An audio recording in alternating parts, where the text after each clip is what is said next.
సోదరులకు పేరు పేరున నమస్కారాలు.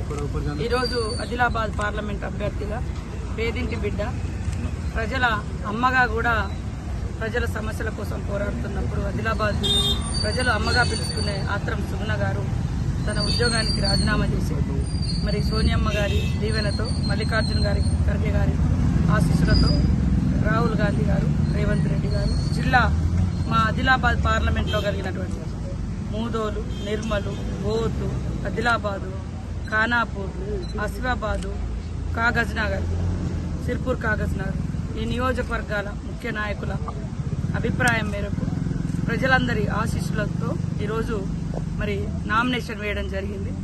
ఆదిలాబాద్ జిల్లా ప్రజలందరూ కూడా ఒక పేదింటి బిడ్డకు మొదటిసారి దాదాపుగా పార్లమెంటు ఏర్పడ్డ తర్వాత ఈ ఆదిలాబాద్ జిల్లాలోనే ఉమ్మడి ఆదిలాబాద్ జిల్లాలోనే ఇన్నేళ్ల చరిత్రలో ఒక మహిళ నిలబడడం అనేది చాలా అరుదైన విషయం.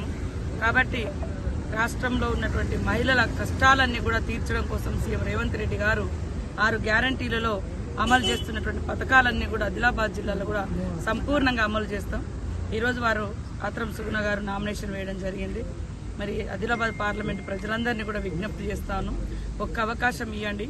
ఆదిలాబాద్ ఆవాజ్ను మరి పార్లమెంట్లో వినిపించాలంటే ప్రజల కష్టాలు తెలిసినటువంటి వ్యక్తిగా, ప్రజల కోసం పనిచేసినటువంటి వ్యక్తిగా ఆత్రం సుగుణ గారు సరైనటువంటి క్యాండిడేట్. ఇప్పుడు అటు బీజేపీ నుంచి కానీ బీఆర్ఎస్ నుంచి కానీ ఇద్దరు కూడా గత 20-25 సంవత్సరాల నుంచి రాజకీయాలలో ఉన్నారు. కానీ ఏ ప్రజల దగ్గరికి వాళ్ళు వచ్చింది లేదు, చేసింది లేదు. రాష్ట్రంలో కూడా ప్రభుత్వం ఉంది.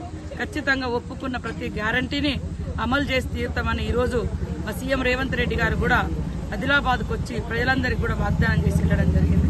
కాబట్టి ఒక పేదింటి బిడ్డకు ఒక అవకాశం ఇవ్వాలని మరి ఆదిలాబాద్ పార్లమెంట్ ప్రజలందరినీ కూడా కోరుకుంటూ ఈరోజు పెద్ద ఎత్తున ప్రజలందరి యొక్క